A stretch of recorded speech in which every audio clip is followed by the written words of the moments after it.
Welcome to Aurora IAS Academy. This is Venkat, Economic Faculty for Civil Service and Groups Exams. చూడండి, ఇది ఈరోజు మనం group 2 awareness programme ఈ demo సంబంధించింది. అయితే ఇక్కడ మనకి ఎకానమీ యొక్క ప్రాధాన్యత ఏంటి, గ్రూప్ 2 ఎగ్జామ్స్లో మనకి టాప్ ఎగ్జిక్యూటివ్ పోస్ట్ రావడానికి స్ట్రాటజీ ఏంటి అని మనం చూద్దాం. మనకి ఎకానమీ యొక్క ప్రాధాన్యతని మనం ఫస్ట్ డిస్కస్ చేద్దామండి. చూడండి, మనకి సోషల్ స్టడీస్ చాలా ఉన్నాయి. అండ్ సోషాలజీ ఉంటుంది, జాగ్రఫీ ఉంటుంది, polity, economy, history, political science. ఈ సోషల్ సైన్సెస్లో అతి ముఖ్యమైన సబ్జెక్టు, సైన్స్ లక్షణం ఉన్న సబ్జెక్టు ఏంటంటే ఎకనామిక్స్ అన్నమాట. దీన్నే మనకి queen of the social studies అని అంటాం. చూడండి, మనకి సోషల్ స్టడీస్లో అతి ముఖ్యమైన సబ్జెక్ట్ ఏంటంటే ఎకనామిక్స్ అని చెప్పుకుంటున్నాం. నోబెల్ ప్రైజ్ అనేది ప్రపంచంలో 6 అంశాల్లో ఇస్తారు. 1 వచ్చేసరికినేమో ఫిజిక్స్, 2 కెమిస్ట్రీ, 3 మెడిసిన్, 4 మనకి లిటరేచర్, పీస్, 6వది చివరిది వచ్చేసరికినేమో ఎకనామిక్స్ అనమాట. 1969 నుంచి ఎకనామిక్స్లో నోబెల్ ప్రైజ్ అనేది ఇస్తున్నారు. మిగతా సబ్జెక్ట్ సోషల్ స్టడీస్లో చాలా సబ్జెక్టులు ఉన్నప్పటికీ కేవలం ఎకనామిక్స్ మాత్రమే మనకి నోబెల్ ప్రైజ్ అనేది ఇస్తున్నారు అనమాట. అంటే అంత ప్రాధాన్యత గల సబ్జెక్టు అనేది సోషల్ స్టడీస్లో. ఓకేనండి.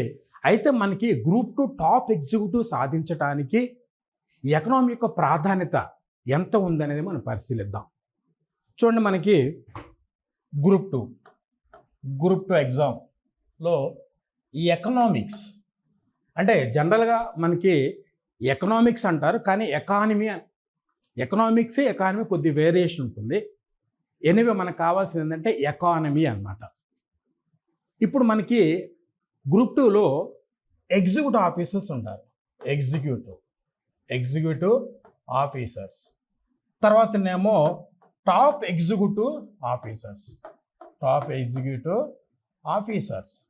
అంటే ఎగ్జిక్యూటివ్ ఆఫీసర్స్ అంటే ఏంటి, మనకు జనరల్గా labour officer, endowment executive officer, ఏసీ2, ఎక్సైజ్ సబ్ ఇన్స్పెక్టర్స్, ఇవన్నీ ఎగ్జిక్యూటివ్ పోస్ట్లో చెప్పుకుంటాము. మరి టాప్ ఎగ్జిక్యూటివ్ అంటే ఎగ్జిక్యూటివ్లో ఉన్న టాప్ పోస్టులు ఏంటి అనేది మనం పరిశీలిద్దాం. టాప్ పోస్టులు అంటే ఇక్కడ ఎంసీ మున్సిపల్ కమిషనర్స్, 2 వస్తువులకేనేమో మనకి డిటి డిప్యూటీ తహసీల్దార్స్, 3 వస్తువులకేనేమో సబ్ రిజిస్టర్ ఎస్ఆర్. ఈ మూడింటిని మన టాప్ ఎగ్జిక్యూటివ్స్ అని అంటాం. Group 2 executive top executives. మరి ఎగ్జిక్యూటివ్స్లో మనకి ACTO, endowment executive officer, excise sub inspector, ఇట్లా మనకి వీటిని ఇలా చెప్పుకుంటాం. ఓకేనండి.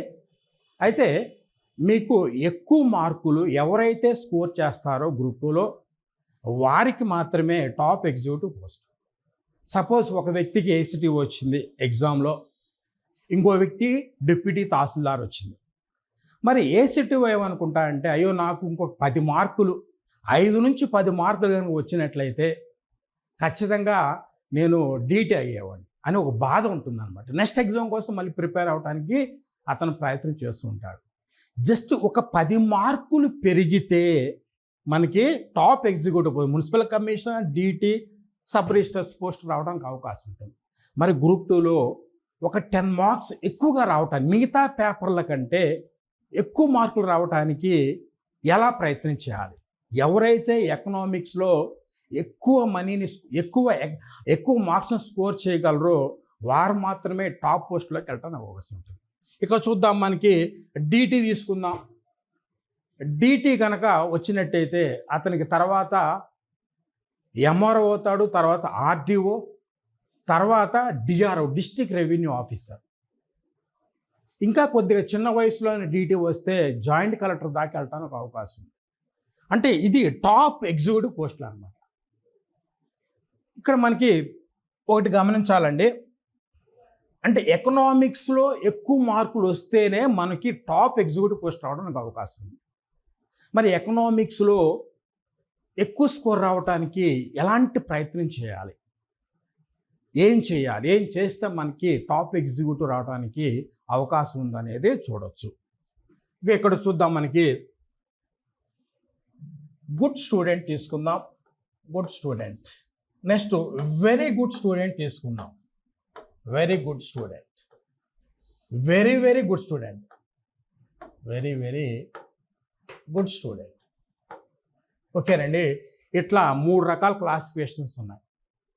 మీకు టీఎస్ కనుక తీసుకున్నట్టయితే తెలంగాణ స్టేట్ ఎగ్జామినేషన్, అది పేపర్ 2 కానీ లేక పేపర్ 4 కానీ తీసుకుందాము. మరి దీంట్లో గుడ్ స్టూడెంట్స్కి ఒక 130 మార్క్స్ అనేది రావడానికి అవకాశం ఉంటుంది. మరి వెరీ గుడ్ స్టూడెంట్కి అయితేనేమో అది కూడా 130 మార్క్స్.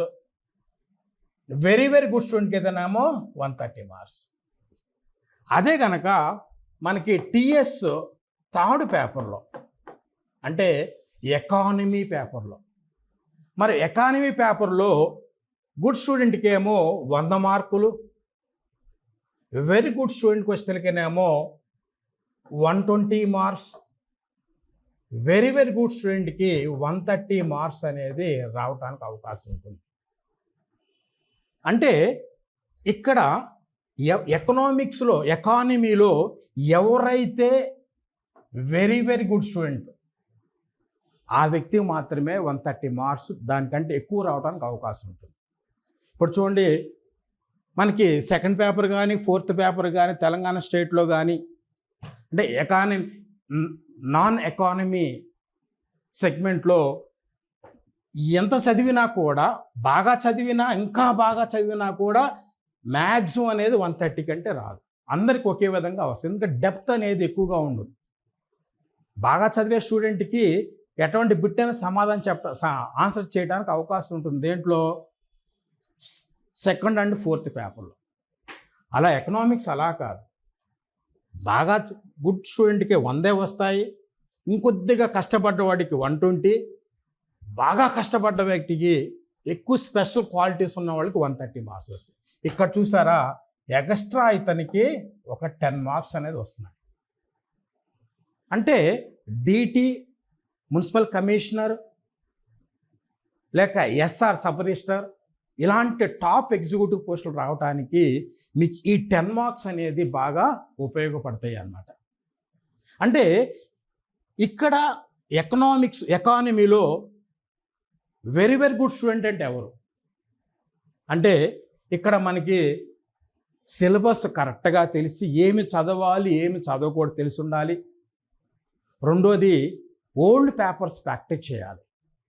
ఓల్డ్ పేపర్స్ ప్రాక్టీస్ చేస్తే అతనికి ఒక ట్రెండ్ అనేది తెలుస్తుంది అనమాట. అంటే బిట్లు ఎలా అడుగుతున్నారు, ఏ చాప్టర్ నుంచి ఎలా అడుగుతున్నారు.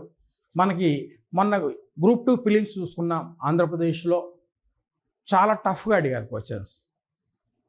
అంటే మ్యాచ్ ద ఫాలోయింగ్ అని, కింది వాటిలో ఏది సరైనదని, ఓన్లీ పేపర్ సబ్జెక్ట్ తెలిసి పేపర్ బాగా క్షుణ్ణంగా చదివే వాళ్ళకి మాత్రమే ఆన్సర్ చేసే విధంగా ఉంది అన్నమాట పేపర్ అనేది. ఓకేనండి. సో మనకి మన గ్రూప్ 1 ప్రిలిమ్స్ చూడండి, తెలంగాణలో పేపర్ చాలా టఫ్గా ఇచ్చారు, లోతైన విషయాలు అడిగారు. అలాంటి ట్రెండ్ని పట్టుకోవాలి. ఓల్డ్ పేపర్స్ చదివి ఇప్పటివరకు జరిగిన కొన్ని 5-6 ఎగ్జామ్స్ తీసుకున్నట్టయితే ఇప్పుడున్న సిలబస్ మీద ఈ 5-6 ఎగ్జామ్స్లో గ్రూప్ 2 ట్రెండ్ ఎలా ఉంది, ఆ ట్రెండ్ని క్యాచ్ చేసుకోలే వ్యక్తి అయి ఉండాలి. తర్వాత డేటాని, ఎకానమీలో కాన్సెప్ట్స్ చాలా ఇంపార్టెంట్ అండి. కాన్సెప్ట్స్ ఇక్కడ చూడండి, మనం ఏం చెప్పుకుంటున్నాము, ఈ క్వాలిటీ ఉన్న వాళ్ళు ఎవరు అని అంటే, సిలబస్ మీద మంచి క్లారిటీ ఉండి, ఓల్డ్ పేపర్స్ అవగాహన ఉండి, ట్రెండ్ని ఐడెంటిఫై చేసిన వ్యక్తి. ట్రెండ్ తర్వాతనేమో మనకి కొన్ని ల్యాండ్ మార్క్స్ ఉంటాయి సిలబస్లో. ఒక్కొక్క చాప్టర్లో ఒక్కొక్క ల్యాండ్ మార్క్ ఉంటుంది, బిట్ పడటానికి అవకాశం ఉంటుంది. అలాంటి ల్యాండ్ మార్క్ను కూడా మీరు ఐడెంటిఫై చేయాల్సిన అవసరం ఉంది అన్నమాట. ల్యాండ్ మార్క్స్ తర్వాత డేటా, కరెంటు డేటా. సో ఇలాంటి క్వాలిటీస్ ఉన్న వాళ్ళని మనం ఏమంటామంటే వెరీ వెరీ గుడ్ స్టూడెంట్స్ అని అంటాం.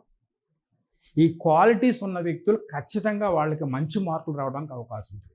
వీటితో పాటు మరి ఎకానమీ అంటే కాన్సెప్ట్స్ ఎక్కువ ఉంటాయి. డెఫినేషన్స్ బాగా తెలుసుకొని ఉండాలి. తర్వాత మనకి కరెంట్ డేటా ఎప్పటికప్పుడు అప్డేట్ చేసుకోవాలి. ఇవన్నీ చేస్తే ఖచ్చితంగా మీకు ఎకానమీ ద్వారా మీకు టాప్ స్కోర్ చేయడానికి అవకాశం ఉంటుంది. ఎందుకంటే 100 దాటాలంటే ఎకానమీలో చాలా టఫ్గా ఉంటుంది. దాని నుంచి 110, 120, 130 పెరగటానికి చాలా కృషి చేయాలన్నమాట. సో కాబట్టి మనకి ఈ గ్రూప్ 2 టాప్ ఎగ్జిక్యూటివ్ రావడానికి ఎకానమీ అనేది కీ రోల్గా తీసుకుంటాం. మీరు ఎవరైనా అడిగి ఆల్రెడీ సర్వీస్లో ఉన్నవాళ్ళు, తర్వాతనేమో మీ సీనియర్స్ తీసుకున్నట్టయితే ఎకానమీ 100 దాటడం అంటే చాలా కష్టం. మరి 100 దాటాలి, 130 దాకా రావాలి అని అంటే మంచి బుక్స్ చదవాలి, మంచి నోట్స్ ప్రిపేర్ చేసుకోవాలి, సినానమ్స్ ఈజీగా గుర్తుపెట్టుకునే విధంగా తయారు చేసుకోవాలి. సినానమ్స్ చిన్న షార్ట్ నోట్స్ తయారు చేసుకోవాలి. తర్వాతనేమో నంబర్ ఆఫ్ టైమ్స్ రిపీట్ చేసుకోవాలి, రివిజన్ చేసుకోవాలి ఎగ్జామ్ ముందు.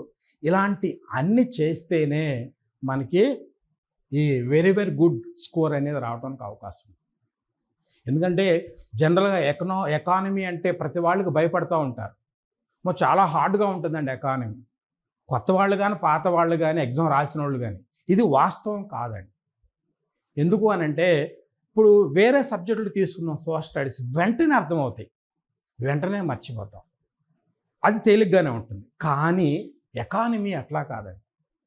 ఎకానమీ ఏంటంటే మొదట కొద్ది కష్టంగా ఉంటుంది. అంటే నిర్వచనాలు మనం స్టడీ చేయాలి. ఉదాహరణ జీడిపి అంటే ఏంది, జిఎన్పి అంటే ఏంది, వాటి తేడాలు, ఈ నిర్వచనాలు మన క్లారిటీ ఉండి కరెంట్ డేటాని ఎప్పటికప్పుడు అప్డేట్ చేసుకుంటూ మంచి బుక్స్ చదివి మంచి ఆన్లైన్ క్లాసెస్ కానీ ఆఫ్లైన్ క్లాసెస్ ఫాలో అవుతూ ఉంటే ఖచ్చితంగా మీరు ఈ సక్సెస్ఫుల్ క్యాండిడేట్ కావడానికి అవకాశం ఉంటుంది అన్నమాట. ఎందుకంటే ఎకనామీ సపోజ్ జాతీయ ఆదాయం తీసుకుందాం. జాతీయ ఆదాయం అనేది తెలంగాణలో ఉంది, తెలంగాణ సిలబస్లో ఉంది, అటు ఏపీ గ్రూప్ 2 సిలబస్లో ఉంది, కామన్గా ఉంది. మరి చూడండి, ఎప్పుడైతే మీరు జాతీయ ఆదాయం మొదట్లో కష్టంగా ఉంటుంది, జాతీయ ఆదాయము భావనలు ఉన్నాయి, అంటే concepts of the national income అని అంటాం.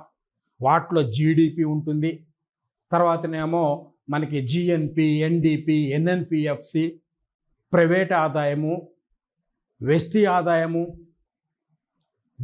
నెక్స్ట్ వ్యయ ఆదాయం, ఇట్లా భావనలన్నీ ఉంటాయి. ఆ భావనల ముందు మన కాన్సెప్ట్ మీద అంటే వాటి డెఫినేషన్స్ మనం తెలుసుకొని ఆ డెఫినేషన్స్ బైహార్ట్ చేసుకొని ఒక్కసారి కనుక మీరు ఆ డెఫినేషన్స్ మీరు అర్థం చేసుకొని మైండ్లో పెట్టుకుంటే మీరు జీవితకాలంలో ఆ సంబంధించిన కాన్సెప్ట్లు మర్చిపోరు. మీ పిల్లలకు కూడా మీరు టీచింగ్ చేయడానికి అవకాశం ఉంటుంది. అట్లా ఎకానమీ అనేది హార్డ్గా ఉన్నప్పటికీ ఇది సైన్స్ లాంటిది అన్నమాట. అంటే ఒక్కసారి అర్థం చేసుకుంటే జీవితంలో మర్చిపోము. ఎప్పుడైతే నువ్వు డెఫినేషన్ నిర్వచనాలు తెలుసుకొని కరెంట్ డేటా అప్డేట్ చేసుకొని దాన్ని అర్థం చేసుకొని దాని రూట్లో నువ్వు వెళ్ళావంటే మిగతా సోషల్ స్టడీస్ కంటే ఎకానమీ అనేది చాలా ఈజీగా ఉంటుందండి, ఇంట్రెస్ట్గా ఉంటుందనేది మనకి తెలుస్తుంది అన్నమాట. ఓకేనండి. సో ఇక్కడ మనకి సోషల్ స్టడీస్లో ఎకనామిక్స్ కానీ ఎకానమీ చాలా ప్రాధాన్యత ఉంది. తర్వాత మనకి టాప్ ఎగ్జిక్యూటివ్ పోస్ట్ రావడానికి ఎకానమీ అనేది చాలా కీ రోల్ అన్నమాట. ఓకేనండి. సో ఎకానమీ యొక్క ప్రాధాన్యత అనేది మనం చెప్పుకున్నాము. ఇప్పుడు నెక్స్ట్ వచ్చి తెలికినామో అసలు సిలబస్ ఏంటి, తర్వాత మనకి ఓల్డ్ పేపర్స్. అంటే దీంట్లో మనకి చూడాల్సిన విషయం ఏంటంటే రెండో ముఖ్యమైన అంశం ఏంటంటే సిలబస్ మంచి క్లారిటీ ఉండాలి. తర్వాత ఓల్డ్ పేపర్స్ అనేది స్టడీ చేసుకోవాలి. ఎగ్జామ్లో ట్రెండ్ని ఐడెంటిఫై చేయాలి. తర్వాత మనకున్నటువంటి చాప్టర్లో సిలబస్లో ఒక్కొక్క చాప్టర్లో కొన్ని ల్యాండ్ మార్క్స్ ఉంటాయి. అంటే ఈ ఏరియాలో క్వశ్చన్ రావడానికి అవకాశం ఉంటుంది. అలాంటి మనకి ల్యాండ్ మార్క్స్ని ఐడెంటిఫై చేయాలి. తర్వాత బుక్స్ అన్నమాట. బుక్స్ కానీ నోట్స్ కానీ వీటిని మనం సో ఇలా చేస్తే మంచి రివిజన్ కూడా ఉండాలి. రివిజన్ ఇలాంటి ఈ అంశాలు కనుక మనకి గ్రిప్ సంపాదించుకుంటే ఖచ్చితంగా టాప్ స్కోర్ చేయడానికి అవకాశం ఉంటుంది, టాప్ ఎగ్జిక్యూటివ్ రావడానికి అవకాశం ఉంటుంది, ఈజీగా సక్సెస్ కావడానికి అవకాశం. ఉదాహరణ చూడండి, సిలబస్ తీసుకుందాం. ఇప్పుడు ఏపీ కానీ తెలంగాణ కానీ సిలబస్ మీద అవగాహన ఉండాలి. ఉదాహరణకి మనం తెలంగాణ స్టేట్ తీసుకుందాం. ఈ తెలంగాణ స్టేట్లో మనకి మొత్తం ఎన్ని చాప్టర్లు ఉన్నాయి అని చూద్దాం.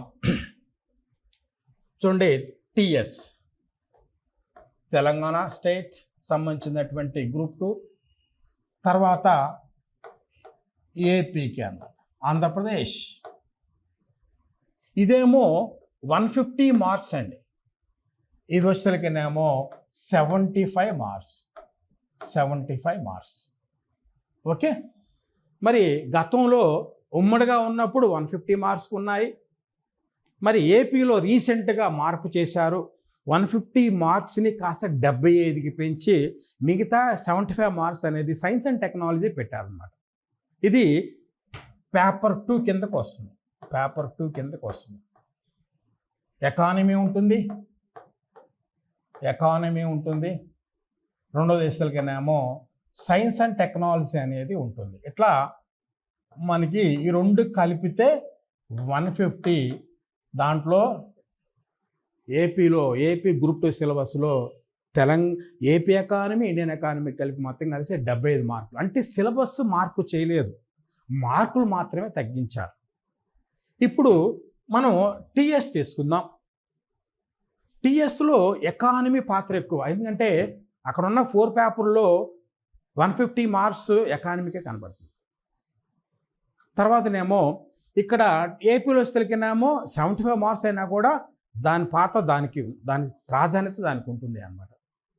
ఇప్పుడు మనకి దీంట్లో చూద్దాం.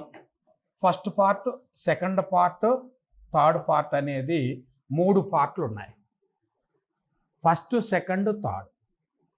అంటే ఈ దీంట్లో వస్తేనేమో 5 యూనిట్స్ ఉంటాయి, లేక 5 చాప్టర్స్. రెండో దాంట్లో అయితేనేమో 5 యూనిట్స్ ఉంటాయి, లేక 5 చాప్టర్స్. దీంట్లో ఒక 5 యూనిట్స్. మరి ఈ మొత్తం కలిసి ఎన్ని అంటే 15 చాప్టర్స్ లేక 15 యూనిట్స్ అన్నమాట. 3 పార్ట్స్ ఉన్నాయి, 1, 2, 3 పార్ట్స్ ఉన్నాయి. దాంట్లో వస్తేనేమో ఇది ఇండియన్ ఎకానమీ అని అంటాం. Indian economy. ఇదేమో టిఎస్ ఎకానమీ అంటే స్టేట్ ఎకానమీ. ఇదేమో డెవలప్మెంట్ అంటే చేంజెస్ అని అంటాము, అభివృద్ధి మార్పులు అన్నమాట. గతంలో 12 చాప్టర్లే ఉన్నాయి, అంటే 12 యూనిట్స్ లేక 12 చాప్టర్లే ఉన్నాయి. 3 సెగ్మెంట్స్, 3 పార్ట్లో 12 ఉండే. ఇప్పుడు ప్రతి పార్ట్లో కూడా ఏం చేశారు, ఒక్కొక్క చాప్టర్ని పెంచుకుంటూ పోయారు. కాబట్టి గతంలో 12 ఉన్నాయి, ఇప్పుడు 15 అయినాయి అనమాట. కాబట్టి సిలబస్ అనేది పెంచారు, మార్కులు పెంచకుండా. ఇది మనకి తెలంగాణలో ఉండేటటువంటిది. మరి ఏపీలోకి వచ్చేసరికినేమో మొత్తం కలిసి 5 యూనిట్స్ ఉంది. దీంట్లో 3, 4, 5. 1, 2, 3 వచ్చేసరికినేమో మనకి ఇండియన్ ఎకానమీ. 4, 5 వచ్చేసరికినేమో ఏపీ ఎకానమీ అన్నమాట. ఏపీ ఎకానమీ అనేది మనం చెప్పుకుంటాం. మరి ఇక్కడ 3 చాప్టర్స్ ఏమో ఇండియన్ ఎకానమీ, తర్వాత 2 చాప్టర్స్ ఏమో ఏపీ ఎకానమీ కింద ఉన్నాయి. మరి తెలంగాణలో కూడా 50 మార్క్స్కి ఇచ్చారు తెలంగాణ స్టేట్ ఎకానమీ. ఇక్కడేమో జస్ట్ మనకి 25 నుంచి 30 మార్క్స్ అనేది ఎక్స్పెక్ట్ చేయొచ్చు. ఒక 30 యావరేజ్కి. ఇప్పటివరకు ఎగ్జామ్ జరగలేదు ఇట్లా కొత్త సిలబస్తో. మరి రేపు ఎన్ని మార్క్స్ ఏ చాప్టర్ నుంచి ఈ 5 యూనిట్స్లో దేని నుంచి ఎక్కువ మార్కులు వస్తాయి ఖచ్చితంగా మనం చెప్పలేము అన్నమాట. సో కాబట్టి ఇది మనకి వాస్తవంగా ఉన్నటువంటి సిలబస్. మరి తెలంగాణ ఎకానమీ, ఏపీ ఎకానమీ అంటే ఇండియన్ ఎకానమీ కామన్గా కొన్ని చాప్టర్స్ ఉన్నాయి. అటు తెలంగాణ స్టేట్ ఇండియన్ ఎకానమీ తీసుకుంటే, ఇటు ఏపీ స్టేట్ ఇండియన్ ఎకానమీ తీసుకుంటే రెండు కంబైన్డ్గా కొన్ని చాప్టర్స్ కలుస్తాయి. జాతీయ ఆదాయము, ప్రణాళికలు, పన్నులు, ఇట్లా కొన్ని చాప్టర్స్ అనేది కంబైన్డ్గా అనేది మనకి ఉంటాయి అన్నమాట. ఓకేనండి. సో మరి కొన్నేమో ఎక్స్క్లూజివ్గా స్టేట్ ఏపీలో ఎక్స్క్లూజివ్ కొన్ని చాప్టర్లు పెట్టారు ఇండియన్ ఎకానమీలో. తర్వాతనేమో తెలంగాణ సిలబస్లో ఎక్స్క్లూజివ్గా తెలంగాణకి సంబంధించిన కొన్ని ఇండియన్ ఎకానమీ చాప్టర్లు పెట్టారు. సో కాబట్టి కొన్ని కంబైన్డ్గా ఉన్నాయి, కొన్నేమో విడివిడిగా ఉన్నాయి అన్నమాట. ఓకే, ఇది మనకి సిలబస్ అనేది మనం అయితే మీరు సిలబస్ అనేది ఖచ్చితంగా మీ హ్యాండ్లో ఉండాలి. సపోజ్ మనకి ఏపీ తీసుకుందాం, 5 యూనిట్స్ ఉన్నాయి. ఈ ఒక్కొక్క దాంట్లో ఏమేమి టాపిక్స్ ఉన్నాయి వాటిని మీరు ఖచ్చితంగా తెలిసి ఉండాలి. ఇక్కడ తెలంగాణ కూడా వచ్చినట్టయితే మనకి ఇక్కడ ఈ ఉన్నటువంటి ఈ 15 చాప్టర్స్లో ఏ పార్ట్లో ఏ చాప్టర్స్ ఉన్నాయి చూడండి. ఫస్ట్, సెకండ్, థర్డ్ 3 సెగ్మెంట్స్ ఉన్నాయి కదా. ఈ 3 సెగ్మెంట్స్లో ఏమేమి చాప్టర్లు వస్తాయనేది మీకు ఖచ్చితంగా తెలిసి ఉండాలి. ఎందుకంటే సిలబస్ తెలియకుండా బ్లైండ్గా చదివితే ఏది చదవాలి ఏది చదవకూడదు అని తెలియదు అన్నమాట. సిలబస్ కరెక్ట్గా ఫాలో అయితే ఏది చదవాలి అనేది మనకి తెలుస్తుంది. కాబట్టి సిలబస్ అనేది మీకు క్షుణ్ణంగా మీరు చేసుకోవాలి, బై హార్ట్ చేసుకోవాలి. మధ్యలో ఆ సిలబస్ మొత్తం యూనిట్స్తో సహా, పార్ట్స్తో సహా చాప్టర్ వైజ్గా టక్కగా రాసుకోవాలి. ఓకేనండి. సో కాబట్టి మనకి సిలబస్ అనేది ఈ విధంగా ఉంది. ఇప్పుడు మీరు చదివేటటువంటి గ్రూప్ 2 సిలబస్, అది ఏపీ కావచ్చు, ఎకానమీ కావచ్చు, అన్ని కాంపిటేటివ్ ఎగ్జామ్స్కి పనికొస్తాయి. అంటే మీరు గ్రూప్ 1 ప్రిలిమ్స్ కావచ్చు, మెయిన్స్ కావచ్చు, సివిల్స్ కావచ్చు, ఎస్ఐ కానిస్టేబుల్ కావచ్చు, బ్యాంకింగ్, ఏదైనా సరే. అయితే చాప్టర్ల పేర్లు మార్చుకుంటూ వచ్చి రకరకాల చాప్టర్లుగా పెట్టారు, కానీ వాస్తవంగా ఎకానమీ అనేది కామన్గా కొన్ని టాపిక్స్ ఉంటాయి. ఆ టాపిక్స్ అనేది మీరు చదువుకుంటే గ్రూప్ 3కి అన్నిటికీ పనికొస్తాయి అన్నమాట. అందులో ఇది ఆబ్జెక్టివ్ అంటే అర్థం చేసుకోవాలి, గుర్తుపెట్టుకోవాలి, చాలా ఈజీగా ఉంటుంది. గ్రూప్ 1 మెయిన్స్ కంటే గ్రూప్ 2 అనేది ఈజీగా ఉంటుంది. ఎందుకు అనంటే ఇక్కడ శ్రమ తక్కువగా ఉంటుంది, స్కిల్స్ తక్కువగా ఉన్న వర్కౌట్ అవుతుంది అన్నమాట. అదే గ్రూప్ 1 అనుకోండి, డిస్క్రిప్టివ్ రాయాలి, హ్యాండ్ రైటింగ్ బాగుండాలి, వేగంగా రాయాలి, ఏం రాయాలో కరెక్ట్గా తెలియాలి, చాలా స్కిల్స్ ఉండాలి దాంట్లో. అది గ్రూప్ 2 అట్లా కాదు, ఆబ్జెక్టివ్, నువ్వు చదివింది గుర్తుపట్టడం అన్నమాట. సో కాబట్టి ఈ ప్యాటర్న్ అనేది గ్రూప్ 2 ఆబ్జెక్టివ్ అనేది చాలా ఈజీగా ఉంటుందండి మీకు. ఇది ఒక సిలబస్గా మనం చెప్పుకుంటాం. ఓకేనండి. ఇప్పుడు మనకి ఓల్డ్ పేపర్స్ ఎలా చదవాలి? ఓల్డ్ పేపర్స్ అంటే మనకి రీసెంట్గా జరిగినటువంటి ఎగ్జామ్స్ ట్రెండ్ ఎలా ఉంది అనేది తెలుసుకోవాలి.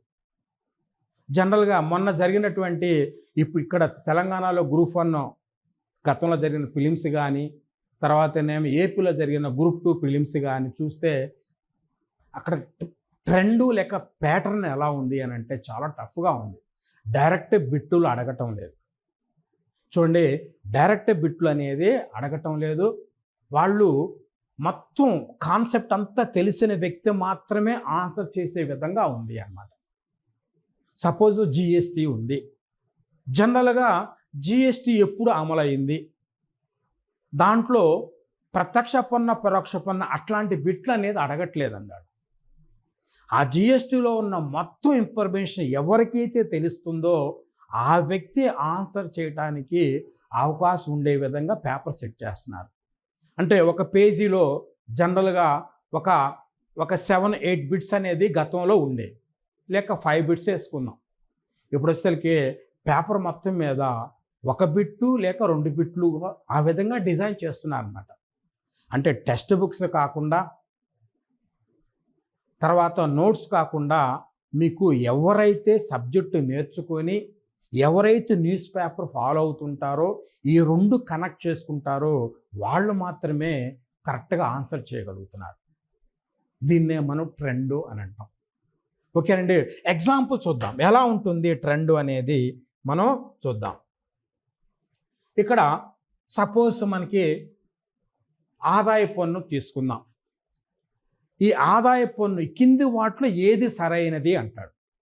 ఈ క్రింది వాటిలో చూడండి, ఈ క్రింది వాటిలో ఏది సరైనది అంటే 4 ఆప్షన్స్ ఏది కనుక్కోవటం అనగా కింది వాటిలో ఏది సరైంది. సపోజ్ మనకి ఆదాయ పన్ను గురించి ఇస్తాడు. రిబేట్ అనేది తీసుకుందాం. ఆన్సర్స్ ఎలా ఉంటాయి అనేది. Rebate 5 lakhs. ఆదాయ పన్ను రిబేట్ ఎంత ఉంటుందండి? 5 lakhs అంటున్నాడు. తర్వాతనేమో ఇది ఆదాయ పన్ను కలుపుకొని గరిష్ట ఆదాయ పన్ను అంటే సర్చార్జ్, సెస్ లాంటి అన్ని పన్నులు కలుపుకొని గరిష్టంగా అంటే మ్యాక్సిమంగా ఇన్కమ్ ట్యాక్స్ ఎంత అని ఒకటి దీనికి సంబంధించింది అనమాట. గరిష్టంగా ఆదాయ పన్ను, గరిష్టంగా ఆదాయ పన్ను ఇది 42%. ఇట్లా అంటే గరిష్ట అన్ని రకాల పన్నులు కలుపుకొని గరిష్టంగా ఆదాయ పన్ను అనేది 42 అని ఇచ్చాడు. తర్వాత దేశంలో రెండవ పెద్ద పన్ను, రెండవ పెద్ద పన్ను అన్నమాట. అంటే second largest tax in India అంటున్నాడు. నెక్స్ట్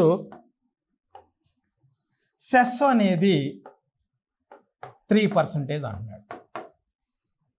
మరి ఇట్లా అడిగినప్పుడు కింది వాటిలో ఏది ట్రెండ్ అన్నమాట. ఇది గతంలో ఆదాయ పన్ను ప్రత్యక్ష పన్ను, పరోక్ష పన్ను, మరి ఆదాయ పన్ను ఎంత దాటితే పన్ను వేస్తారు, అట్లాంటి చిన్న క్వశ్చన్స్. ఇప్పుడు అట్లా కాదు, నీకు ఆదాయ పన్ను మీద మొత్తం క్లారిటీ ఉంటే తప్ప ఇది ఆన్సర్ చేయడానికి లేదన్నమాట.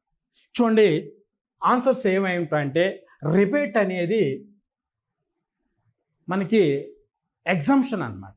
ఎంత 7 lakhs 7 lakhs వరకు రిబేట్ అనేది ఇన్కమ్ ట్యాక్స్లో ఉంది. 7 lakhs వరకు అంటే మీకు 7 లక్షలు వస్తుంది. మరి 7 లక్షలు మీ ట్యాక్స్ కట్టనవసరం అవసరం లేదు, మినహాయింపు ఇస్తారన్నమాట. అంటే మీకు 7 లక్షలు వచ్చినప్పటికీ మీరు పన్ను కట్టనవసరం అవసరం లేదు. ఎందుకంటే మీకు హౌస్ లోన్ కానీ, తర్వాత మీకు ఇప్పుడు ఇన్సూరెన్స్ కానీ, తర్వాత చిల్డ్రన్స్ ఎడ్యుకేషన్ ఇవన్నీ చూపిస్తే 7 లక్షల వరకు ఖర్చు ఉంటే మీరు పన్ను కట్టనవసరం లేదు. పాయింట్ అర్థమవుతుందండి. సో ఇట్లా మనకి 3 lakhs దాటితే ఆదాయ పన్ను కట్టాలి. కానీ 7 లక్షలు అయినప్పటికీ ఇతను ఆదాయ పన్ను మినహాయింపు అనేది ఉంటుంది అన్నమాట. సో దాన్ని రిబేటు అని అంటే గతంలో 5 lakhs ఉండేది, ఇప్పుడు 7 lakhs చేశారు బడ్జెట్ ఎస్టిమేషన్లో. అంటే ఇది ఆన్సర్ అనేది ఇది సరైనది కాదు. మరి గరిష్టంగా ఆదాయ పన్ను ఎంత అనుకుందాం. మరి గరిష్టంగా ఆదాయ పన్ను cess, surcharge, basic income tax అన్నీ కలుపుకుంటే ప్రస్తుతం ఎంత ఉంది అని అంటే 39% ఉంది అన్నమాట. గతంలో 42.7% ఉండేది, ఇప్పుడు 39% ఉంది. అంటే గరిష్టంగా ఆదాయ పన్నుని తగ్గించారు అన్నమాట. కొన్ని దేశాల్లో 60% ఉంది, కొన్ని దేశాల్లో 55, 60 అట్లా ఉంది. కానీ భారతదేశంలో 39. అంటే ఇది లోతైనటువంటి అంశం. ఇదిగో కాబట్టి ఇది కూడా సరైనది కాదు. మరి దేశంలో ఇక్కడ గతంలో రెండో పెద్ద పన్నుగా ఉండేది, ప్రస్తుతం మాత్రం ఇది లార్జెస్ట్ ట్యాక్స్ అన్నమాట. ఇండియాలో లార్జెస్ట్ ట్యాక్స్ అనేది తీసుకుంది. ఇండియాలో లార్జెస్ట్ ట్యాక్స్ అంటే ఇన్కమ్ ట్యాక్స్ అని చెప్తాం. ఎందుకంటే మనకి సపోజ్ డిజెండింగ్ ఆర్డర్ తీసుకున్న పన్నుల్లో భారతదేశంలో ఫస్ట్ ఇన్కమ్ ట్యాక్స్, తర్వాత వచ్చేసరికేమో జిఎస్టీ, థర్డ్ ప్లేస్ వచ్చేసరికి కార్పొరేషన్ ఇన్కమ్ ట్యాక్స్ అని చెప్తాం. ఎందుకంటే ప్రజలు ఎక్కువ మంది ఎంప్లాయ్మెంట్ పెరిగింది దేశంలో, కార్పొరేట్ సెక్టార్స్ పెరగటం, మల్టీనేషనల్ కంపెనీస్ పెరగటం, దాంట్లో పనిచేస్తున్న వ్యక్తులు ఎక్కువగా ఉండటం వల్ల ఎంప్లాయ్మెంట్ పెరిగి ప్రజలు ఆదాయాలు పెరిగి ఎక్కువగా ఇన్కమ్ ట్యాక్స్ చెల్లిస్తున్నారు. అందువల్ల ఇది ఫస్ట్ లార్జెస్ట్. ఇది కూడా మరి సెస్ అనేది తీసుకుందాం. ఇక్కడ సెస్ ఈ కింది వాటిలో ఏది సరైంది అని అంటే సెస్ మాత్రమే మనం చెప్పుకుంటాం. సెస్ అనేది 4% ఉంది. గతంలో దాన్ని పెంచుకుంటూ వచ్చి దాన్ని 4% చేశారు. ఓకేనండి. సెస్ అంటే పన్ను మీద పన్ను అన్నమాట. అంటే బేసిక్ ఇన్కమ్ ట్యాక్స్ ఉంటుంది, దాని మీద సెస్ అనేది కంపల్సరీ ప్రతి వ్యక్తి కట్టాలన్నమాట. అంటే ఈ సెస్ అనేది ఎంత ఉంది ప్రస్తుతం 4%. ఎన్డీఏ గవర్నమెంట్ 3%, 4% పెంచారు. కాబట్టి ఇది ఆన్సర్. ఓకేనండి. సో కాబట్టి ఇట్లా మనకి ఒక్కోసారి వీటిలో సరైనది ఏదైనా ఒకటి అడుగుతాడు, కాకపోతే 3 కరెక్ట్గా ఇచ్చేసి ఒకటి రాంగ్ ఇస్తాడు. అలాంటప్పుడు ఆ మూడింటిని మనం 1, 2, 3 అని ఇట్లా ఆప్షన్స్ అన్నమాట. 1, 2, 3, నెక్స్ట్ 3, 4, 1, 2, 3, 4, లేదు ఓన్లీ 1, ఇట్లా ఆప్షన్స్ కూడా ఇవ్వడానికి అవకాశం ఉంటుంది. సో కాబట్టి ఎనివే మనకు కావాల్సింది ఏంటంటే మీ దగ్గర ఏ చాప్టర్ అయితే చదువుతున్నారో, ఏ పార్ట్ అయితే మీరు చదువుతున్నారో, అది జిఎస్టీ కావచ్చు, ఇన్కమ్ ట్యాక్స్ కావచ్చు, జిఎస్టీ కావచ్చు, ఇన్కమ్ ట్యాక్స్ కావచ్చు, ఏది అడిగినా కూడా మీరు దానికి సంబంధించిన సమాచారం పూర్తిగా మీకు తెలిసి ఉండాలి అన్నమాట. అప్పుడు మాత్రమే దీన్ని ఆన్సర్, దీన్నే ట్రెండ్ అని అంటారు. బిట్స్ ఎలా అడుగుతున్నారు అనేది. కాబట్టి ప్రతి కాన్సెప్ట్ క్లారిటీగా తెలుసుకొని దానికి సంబంధించిన డేటాని మీరు కలెక్ట్ చేసుకొని ఒక క్లారిటీ అన్నమాట, దీంట్లో ఏ బిట్ వచ్చినా కూడా నేను చేయగలను, ఆ స్థాయిలో మీరు సబ్జెక్ట్ని ఇంప్రూవ్మెంట్ చేసుకోవాలి. పైన చదివితే మాత్రం ఇది వర్కౌట్ అనేది కాదన్నమాట. ఇది ఒకటి. అంటే ఇట్లా మనకి దీంట్లో చూద్దాం. ఇప్పుడు సపోజ్ జిఎస్టీ ఉంది, ఇక్కడ మనకి 0% ఒకవైపు, 5%, తర్వాత 12%, 18% ఇట్లా మనకి ఇచ్చాడు అనుకున్నాం. ఒకవైపు ఏమో పర్సంటేజ్ అడుగుతారు, ఇంకోవైతేనేమో ABCD అన్నమాట. మనకి ఎగ్జామ్లో ట్రెండ్ ఎలా ఉంటుంది క్యాచ్ చేయాలన్నమాట. అంటే డైరెక్ట్గా జిఎస్టీ ఎప్పుడు ఏర్పడింది, ఏ చట్టం ద్వారా ఏర్పడింది, ఏ అమెండ్మెంట్ యాక్ట్ ద్వారా ఏర్పడింది, ఏ కమిటీ చూచింది అనేది అట్లా విడివిడిగా అడగడం అనమాట. ఇట్లా మ్యాచ్ ద ఫాలోయింగ్. సపోజ్ మనకి నాప్కిన్స్ తీసుకుందాం, CCTV cameras, mobile phones, textile, ఇట్లా మ్యాచ్ ద ఫాలోయింగ్ ఇస్తాడు. కింది వాటిలో ఏది సరైంది అని అడగొచ్చు, దాంట్లో సమాచారం అంతా దాగి ఉంటుంది అన్నమాట. Match the following. మరి ఇలా మ్యాచ్ ద ఫాలోయింగ్ అంటే ఏంది, మనకి జిఎస్టీ స్లాబ్స్ తెలిసి ఉండాలి. 0%, 1.5%, 3%, 5%, 12, 18, 28 ఈ స్లాబ్స్ అన్నీ తెలుసుండి దానికి సంబంధించిన దేని మీద ఎంత శాతం పన్ను విధిస్తారో మనకి ఖచ్చితమైన సమాచారం ఉన్నప్పుడే మనకి వీటిని ఆన్సర్ చేయడానికి అవకాశం. కాబట్టి మీరు చదివే చాప్టరు దాంట్లో ఉన్న సబ్ టాపిక్ మీద క్లారిటీగా అన్నమాట ఫుల్ ఇన్ఫర్మేషన్ ఉండాలి. మీ నోట్స్ తయారు చేసుకోండి, ఒక టెక్స్ట్ బుక్ ద్వారా కానీ, ఒక ఆన్లైన్ క్లాస్ ద్వారా కానీ, ఒక ఆఫ్లైన్ క్లాస్ ద్వారా కానీ, లేదంటే మీకు గూగుల్ ద్వారా కానీ సమాచారం సేకరించి మొత్తం ఒక ఫైల్లా పెట్టుకోవాలన్నమాట. అలా పెట్టుకుంటే ఖచ్చితంగా మనకి ఎక్కువ మార్కులు రావడానికి అవకాశం అనేది ఉంటుంది అన్నమాట. ఇది ఒకటి. ఇది మనకి ట్రెండు అని అంటాం. మరి దీని తర్వాత ల్యాండ్ మార్క్స్ తీసుకుందాం. ల్యాండ్ మార్క్స్ చూడండి, ఈ ల్యాండ్ మార్క్స్ అనేది ఒక్కొక్క చాప్టర్లో కొన్ని ల్యాండ్ మార్క్స్ మనకు తెలుస్తాయి అన్నమాట. ఇది ఇక్కడ బిట్టు అడగటానికి అవకాశం ఉంది. కాబట్టి ఈ ఏరియాలో మనం జాగ్రత్తగా ఉండాలి. ఎలాంటి బిట్టు రావడానికి అవకాశం ఉంది అనేది మనకి ముందుగానే అంచనా వేసుకొని ఉండాలి. ఉదాహరణకి మనకి చూడండి, గ్రీన్ రెవల్యూషన్ తీసుకుందాం. గ్రీన్ రెవల్యూషన్ అనేది ఏ ప్రణాళికలో ఏర్పడింది అన్నాడు. ఇది జనరల్గా ప్లాన్స్ సంబంధించినటువంటి చాప్టర్ అన్నమాట. ప్లాన్స్ మీద అంటే ఏ ప్రణాళికలో గ్రీన్ రెవల్యూషన్ ఏర్పడింది అన్నాడు. జనరల్గా మనకి థర్డ్ ప్లాన్ అన్నాడు. అంటే థర్డ్ ప్లాన్ అంటే 1961 టు 1966. నెక్స్ట్ వార్షిక ప్రణాళికలు అంటే యాన్యువల్ ప్లాన్స్. చూడండి, యాన్యువల్ ప్లాన్స్ అనేది మనకి 1966 టు 69 మధ్యలో జరిగింది వార్షిక ప్రణాళికలు. నెక్స్ట్ ఫోర్త్ ప్లాన్ అన్నాడు. తర్వాత ఫిఫ్త్ ప్లాను అన్నాడు. జనరల్గా గ్రీన్ రెవల్యూషన్ అనేది 1966 మనకి ఏర్పడింది. 1966లో గ్రీన్ రెవల్యూషన్ ఏర్పడింది. జనరల్గా మనం ఏమనుకుంటాం, 1966 అంటే థర్డ్ ప్లాన్ అనుకోవడానికి అవకాశం ఉంది. బ్లైండ్ అంటే వాస్తవం ఏంటి ఆన్సర్? ఇది యాన్యువల్ ప్లాన్.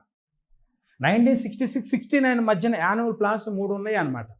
ఎందుకంటే థర్డ్ 5 ప్లాన్లో మనకి ఇండో చైనా వార్ జరగటం, తర్వాత ఇండో పాకిస్తాన్ యుద్ధం జరగటం, ఇలాంటి కారణాల వల్ల టోటల్గా థర్డ్ 5 ప్లాన్ ఫెయిల్యూర్ అయింది. మరి ఆర్థికంగా నష్టపోయాం కాబట్టి, ఖజానా ఖాళీ కాబట్టి డబ్బులు లేక నెక్స్ట్ ఫోర్త్ ప్లాన్ స్టార్ట్ చేయలేదు, ఓన్లీ వార్షిక ప్రణాళికల్ని స్టార్ట్ చేశారు అన్నమాట. మరి వార్షిక ప్రణాళికలు చూద్దాం. మనకి ఇది ఎప్పుడు స్టార్ట్ అయింది అని అంటే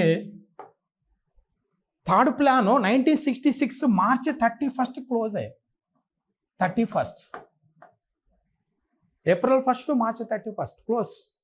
మరి గ్రీన్ రెవల్యూషన్ ఎప్పుడు స్టార్ట్ అయింది అంటే మనకి ఖరీఫ్ సీజన్లో స్టార్ట్ అయింది. After completion of the summer అంటే జూన్ కానీ జూలై.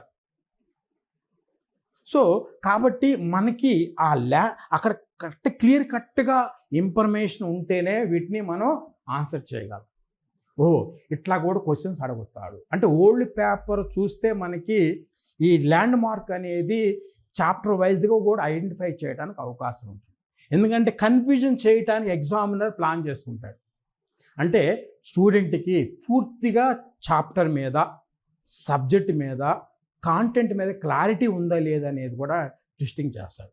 జనరల్ ఏమన్నా అందరూ థర్డ్ ప్లాన్ అంటాం, కానీ మనకేముండాలి, గ్రీన్ రెవల్యూషన్ ఎప్పుడు ప్రారంభమైంది, ఏ సంవత్సరంలో ప్రారంభమైంది, ప్రణాళికలు ఎప్పుడు బిగినింగ్ ఎండింగ్ కూడా తెలిసి ఉండాలి. అంటే డేటా అనేది కనెక్ట్ చేసుకోవాలి. కనెక్ట్ చేసుకుంటేనే మనకి వీటికి ఆన్సర్ అనేది చేయడానికి అవకాశం. పాయింట్ అర్థమవుతుందండి. సో కాబట్టి వీటిలో మనకు ఆన్సర్ ఏంటంటే యాన్యువల్ ప్లాన్స్. సపోజ్ మనకి హరిత విప్లవం ఏర్పడటానికి ప్రధాన కారణం ఏంటంటే ఒకసారి అడిగాడు. ఎందుకంటే ఏపీ తెలంగాణలో అగ్రికల్చర్ ఉంది, ఇండస్ట్రీస్ ఉంది, ఓకేనండి. హరిత విప్లవం ఏర్పడడానికి కారణం ఏంటంటే ఆప్షన్స్ ఏమి ఇచ్చాయంటే 1 ఇరిగేషన్ ఇచ్చాడు, 2 హై యీల్డింగ్ వెరైటీ సీడ్స్ అన్నాడు, అధిక దిగుబడి నుంచి విత్తనాలు అన్నాడు, 3 ఫెర్టిలైజర్స్, 4 పెస్టిసైడ్స్. ఇట్లా 4 ఆప్షన్స్ ఇచ్చారు. జనరల్గా మనం ఏం చెప్పుకుంటాము, అధిక దిగుబడి నుంచి విత్తనాలను ఉపయోగించటమే హరిత విప్లవానికి నాంది అని అంటాం. మరి ఆప్షన్ ఏం పెట్టుకోవాలి, మనకి అధిక దిగుబడి నుంచి విత్తనాలు అని చెప్పుకోవాలి. కానీ అట్లా కాదు, ఇక్కడ ఏంటి సాగునీరు అని ఆన్సర్ అన్నమాట. ఇది కూడా ఇలాంటి ఏరియాల్లో, ఇలాంటి కన్ఫ్యూజన్ అటువంటి ఏరియాలో సాధారణంగా అధిక దిగుబడి నుంచి విత్తనాలు ఉపయోగించటమే హరిత విప్లవానికి నాంది అన్నాం, ప్రారంభం అన్నాం. మరి ఇక్కడేమో ఆన్సర్ ఏమో సాగునీరు అని ఇచ్చాడు. అంటే నీళ్లు లేకుండా, సాగునీరు లేకుండా విత్తనాలతో ఏం చేసుకుంటాం, కాబట్టి ఇక్కడ ఆన్సర్ అనేది సాగునీరు అని మనం చెప్పుకుంటాం. పాయింట్ అర్థమవుతుందండి. సో కాబట్టి మనకి ఇట్లా ఇట్లా దీన్నే మనకి ల్యాండ్ మార్క్స్ అన్నమాట. ఎక్కడైతే కన్ఫ్యూజన్ చేయడానికి అవకాశం ఉందో అలాంటి వాటిని మనం ఐడెంటిఫై చేయాలి, ట్రెండ్ని ఐడెంటిఫై చేయాలి, తర్వాతనేమో మనకి ల్యాండ్ మార్క్స్ని ఐడెంటిఫై చేయాలి. ఇలా చేస్తే ఇది ఎలా తెలుస్తుంది అని అంటే ఓల్డ్ పేపర్స్ చూడటం ద్వారా. లేక మోడల్ పేపర్స్ నంబర్ ఆఫ్ చేయటం. మీరు సబ్జెక్ట్ మీద బాగా క్లారిటీ పెరిగిన తర్వాత మార్కెట్లో ఉన్నటువంటి మంచి బిట్లు తీసుకొని ప్రాక్టీస్ చేసుకుని, సో మన అరోరా ఐఏఎస్ అకాడమీలో కూడా మంచి ఎగ్జామ్స్ పెడతారు. వాటి ద్వారా మీరు ఎంత స్కోర్ చేయొచ్చు, నాకు ప్రతి బిట్టు కూడా ఆన్సర్ చేయగలను, ఆ స్థాయికి మీరు తయారు కావాలన్నమాట. మంచి బుక్స్ చదవటం, తర్వాత మంచి మోడల్ పేపర్స్ ప్రాక్టీస్ చేయటం, మంచి నోట్స్ తయారు చేసుకోవటం, ఇలాంటి చేయటం ద్వారా మనకి సక్సెస్ రేట్ అనేది ఎక్కువగా ఉంటుంది. ఎకానమీ అనేది కష్టమైనది కాదు, ఈజీ, ఎక్కువ స్కోర్ చేయొచ్చు అని మనకి ఆలోచనలో మార్పు వస్తుంది అన్నమాట. ఓకేనండి. నెక్స్ట్ బుక్స్ నోట్స్ తీసుకుందాం. ఆ బుక్స్ వచ్చి తెలికినామో మీకు మా అందుబాటులో ఉన్న 1-2 బుక్స్ తీసుకొని మంచిగా ప్రిపేర్ కాండి. ఆన్లైన్ క్లాసు లేక ఆఫ్లైన్ క్లాసు ఏదో ఒక ఫ్యాకల్టీ మాస్టర్ని ఫాలో అయ్యి, మీకు మంచిగా అనిపించిన ఫ్యాకల్టీని ఫాలో అయ్యి నోట్స్ తయారు చేసుకోండి. ఎట్లా ఉండాలి అని అంటే నోట్స్ ఒక 350 పేజెస్ దాకా మీరు ఓన్ నోట్స్ మీ హ్యాండ్లో ఉండాలి. ఎందుకంటే నంబర్ ఆఫ్ టైమ్స్ చదవాలి. మీ నోట్స్నే నంబర్ ఆఫ్ టైమ్స్ చదివితే అది మైండ్లో బాగా స్టోర్ అయిపోతుంది. మైండ్లో స్టోర్ అయితే మీకు టెన్షన్లో కూడా ఆన్సర్ చేయడానికి అవకాశం ఉంటుంది. తర్వాత ఈ 300 పేజీలని కాస్త చాప్టర్ వైజ్గా తగ్గించుకుంటూ రావాలి. సపోజ్ మీరు సిలబస్ దాన్ని హ్యాండ్ నోట్స్గా తయారు చేసుకోవాలి. తర్వాత మనకున్నటువంటి ఏపీలో 5 చాప్టర్స్, తెలంగాణ గ్రూప్ 2లో వచ్చేసరికేమో 15 చాప్టర్స్, ఈ మొత్తం కలిసి మనకు షార్ట్ నోట్స్లా తయారు చేసుకోవాలి. అంటే మీ నోట్స్ ఎలా ఉండాలి, పెద్ద నోట్స్ ఉండాలి, దాని నుంచి షార్ట్ నోట్స్ తయారు చేసుకోవాలి. స్కెల్టన్ అనమాట. సపోజ్ జాతీయ ఆదాయం ఉంది, దాంట్లో 5 సబ్ టాపిక్స్ ఉంటాయి. ఈ 5 సబ్ టాపిక్స్ తీసుకొని మీరు ఓకేనండి మంచిగా, అంటే ఈ 5 సబ్ టాపిక్స్లో ఉన్నటువంటి స్కెల్టన్ మాత్రమే మీ షార్ట్ నోట్స్లో ఉండాలి. ఏమవుతుందనంటే మీరు ఎగ్జామ్కి వెళ్ళే ఒకరోజు ముందు కానీ కొన్ని గంటల ముందు మీరు రివిజన్ చేసుకోవడానికి టైం ఉండదు. ఏం చేయాలి, అప్పుడు మీ దగ్గర ఉన్న పెద్ద నోట్స్ అనేది మీరు చదవకండి. మరి ఏం చదవాలి మీరు? మీ దగ్గర షార్ట్ నోట్స్ ఉంటుంది. అది ఎకానమీ కావచ్చు, జాగ్రఫీ కావచ్చు, మూమెంట్ కావచ్చు, పాలిటీ కావచ్చు, సైన్స్. ఈ షార్ట్ నోట్స్ అనేది పేపర్స్ అలా తిప్పుతూ ఉంటే మీకు మైండ్లో అన్నీ గుర్తుకు రావాలన్నమాట. మనసంతా సిలబస్ మొత్తం నాకు అన్నిటి క్లారిటీ ఉందని ఒక కాన్ఫిడెంట్ అనేది బిల్డ్ కావాలి. అది నోట్సు, పెద్ద నోట్స్, ఓన్ నోట్స్, ఒకసారి చెప్పింది నోట్సు. మీరు నా నోట్స్ మీకు మంచిగా నోట్స్ ఇస్తాను. నా నోట్స్ ఎలా ఉంటుందంటే నిర్వచనాలు చాలా స్పష్టంగా ఉంటాయి, ఈజీగా అర్థమవుతాయి, కరెంటు డేటాతో కలిపి ఇస్తాం. ఓకేనండి. సో ఖచ్చితంగా మంచి మార్కులు రావడానికి అవకాశం ఉంది. 120 నుంచి 130 మార్క్స్ దాకా వచ్చే విధంగా నేను మీకు ట్రైనింగ్ అనేది ఇస్తాను. ఎందుకనంటే ఎకానమీ కష్టంగా ఉంది అంటే ఏంటంటే దాంట్లో నిర్వచనాలు, కాన్సెప్ట్ మీద క్లారిటీ లేకపోవటం, డేటా అనేది ఎలా అప్డేట్ చేసుకోవాలని తెలియకపోవటం అన్నమాట. కానీ మన క్లాస్లో ఎలా ఉంటాయి అంటే కాన్సెప్ట్ చాలా క్లియర్గా చెప్తాం, మీరు వేరే వ్యక్తి చెప్పే విధంగా అన్నమాట. డేటా కూడా కరెంట్ డేటా ఇస్తాము. తర్వాత న్యూస్ పేపర్లో మీరు చదువుతున్నప్పుడు దీంట్లో ఏమన్నా డేటా మారుతుంటే డేటాను ఎలా అప్డేట్ చేసుకోవాలని కూడా చెప్తాను. ఇంకొక ప్రతి చాప్టర్లో కూడా ట్రెండ్ అని ఎలా ఉంది, అంటే ఎగ్జామ్ ట్రెండ్ ఎలా అడుగుతున్నాడు మనకి చాప్టర్ వైజ్గా తీసుకుంటాము. తర్వాత ల్యాండ్ మార్క్స్ ఎక్కడ క్వశ్చన్ అడగడానికి అవకాశం ఉంది, ఎగ్జామినర్ స్టూడెంట్ కన్ఫ్యూజ్ చేయడానికి కొన్ని ఏరియాలు ఉంటాయి ప్రతి చాప్టర్లో కూడా. అవన్నీ మనం క్లాస్ నోట్స్లో మన క్లాసుల్లో ఎక్స్ప్లెనేషన్ అనేది ఉంటుంది అన్నమాట. ఓకేనండి. సో ఇది ఒకటి. తర్వాత వచ్చేసరికేమో రివిజన్ అనేది చాలా ఇంపార్టెంట్. ఎగ్జామ్కి వెళ్ళే ముందు మీరు సపోజ్ సంవత్సరం అంతా బాగా చదివారు, సంవత్సరం అంతా బాగా చదివిన తర్వాత మీకు రివిజన్ చేసుకోవడానికి టైం లేదు వేరే వేరే కారణాల వల్ల, అప్పుడు ఎగ్జామ్లో మీరు ఫెయిల్ అయిపోతారు.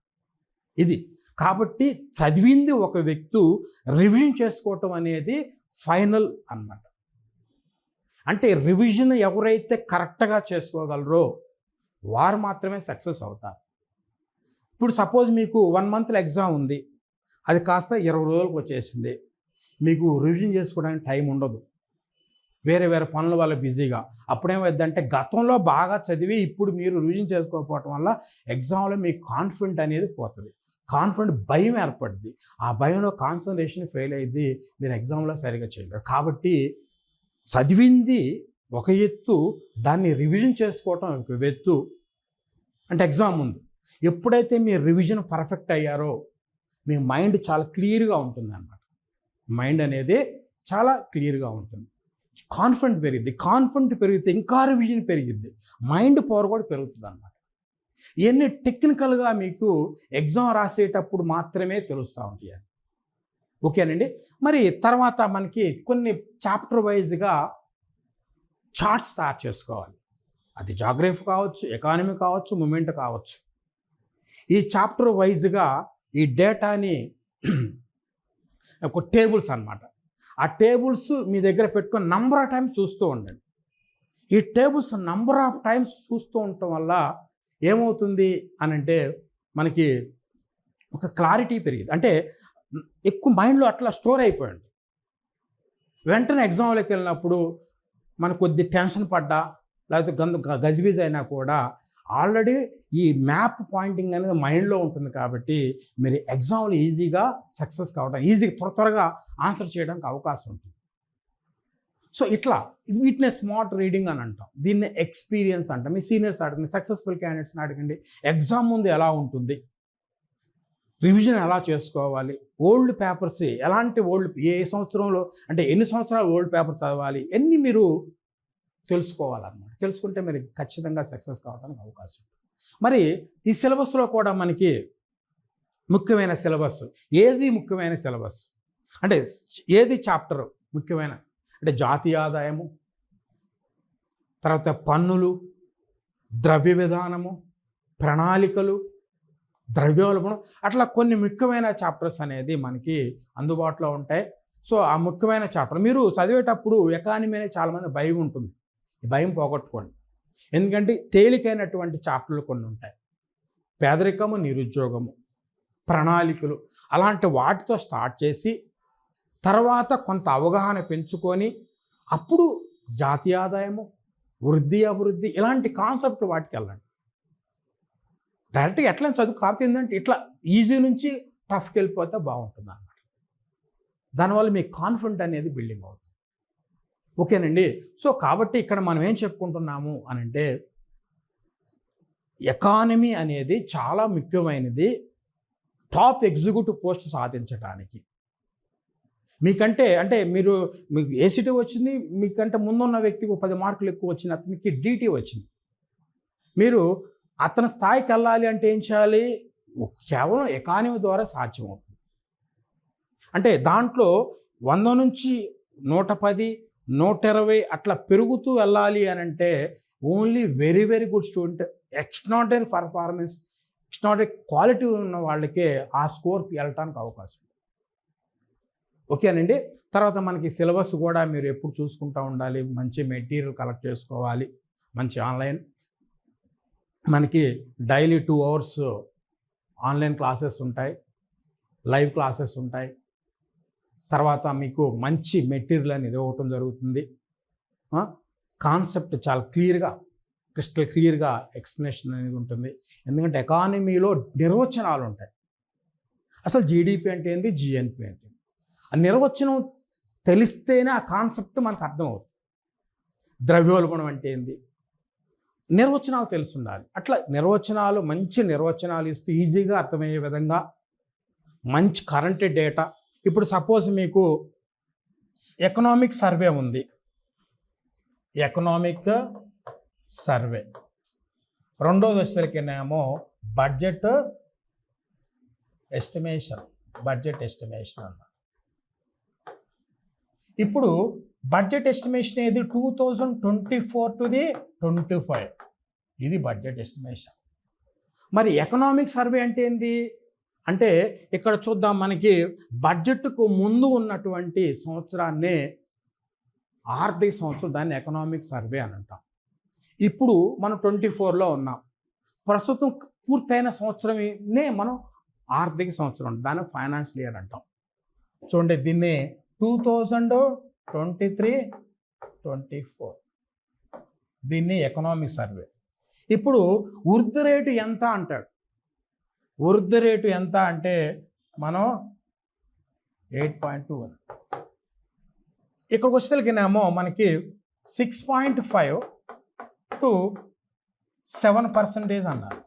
అంటే 24-25లో మనకి గమనించినట్లయితే వృద్ధి రేటు తగ్గడానికి అవకాశం ఉందని నిర్మలా సీతారామన్ చెప్పారు. అంటే ఎకనామిక్ సర్వే డేటా తెలిసి ఉండాలి మనకి. నెక్స్ట్ వచ్చేసరికినేమో ఎకనామిక్ సర్వే తెలిసి ఉండాలి, బడ్జెట్ ఎస్టిమేషన్ డేటా కూడా మనకి తెలిసి ఉండాలి అన్నమాట. ఈ రెండు క్లబ్ చేసుకోవాలి. Economic survey data, budget estimation.